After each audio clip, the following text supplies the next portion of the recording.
Thank you. Minister Josephine Teo.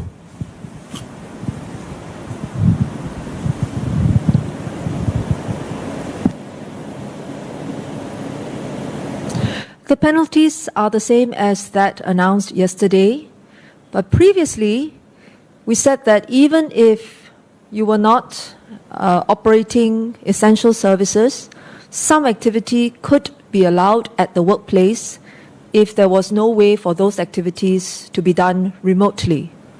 But now we need all premises to close, and none of those workplace activities should continue. This is unless you are providing essential services or you have gotten a special approval from the Ministry of Trade and Industry. Next question. Next question is from Nam Yunzo from Lianhe Zaobao. Yunzo, please state your question. Good afternoon. Thank you very much. I have four broad sets of questions. First one regards to the cases. Because we had 10 clusters around there in the past week, so and also some transmissions actually trace back to more than a week back. So are we actually found one thing in contact tracing efforts and ring fencing? And also, is there any indication of prevalence of widespread community transmission? And one more thing regarding a specific case, the patient from the first patient from the Amoy nursing home. Do you have any indication where the patient got the virus from? Was it from a family member? So that's the first set. Second set is with regards to masks and mask supplies. So maybe could the minister give us a bit more on the thinking of why the government is changing its stance on whether or not to use masks, and because some people might feel that this will cause some confusion. And also, could we have implemented the measures we are announcing today any earlier? And also, do we have enough mask supplies? When would we possibly be able to have our own production of masks in the market? Anyway, the third set of questions is with regards to so many people working at home. Do we have enough data and data bandwidth to support all these operations?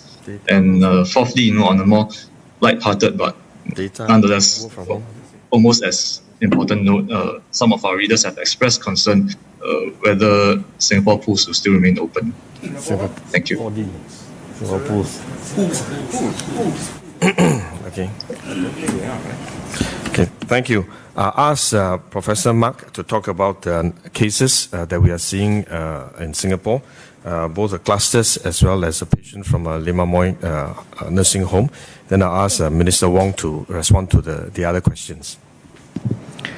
We continue with epidemiological investigations and contact tracing, and in fact our efforts are not stopping in any way.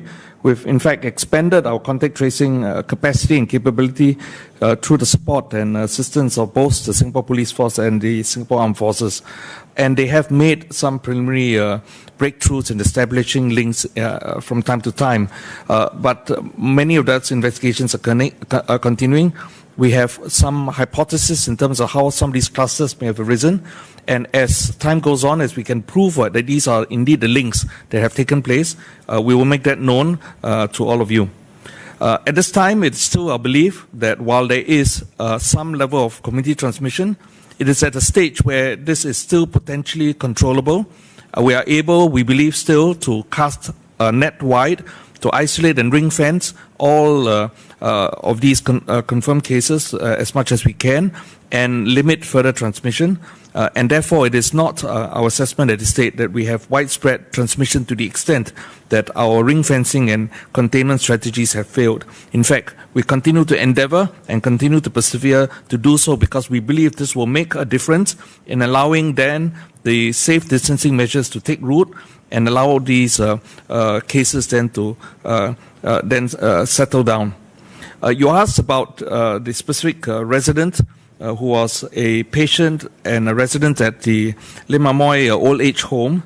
And there have since then been several residents who have also been confirmed to have the infection, as well as staff members.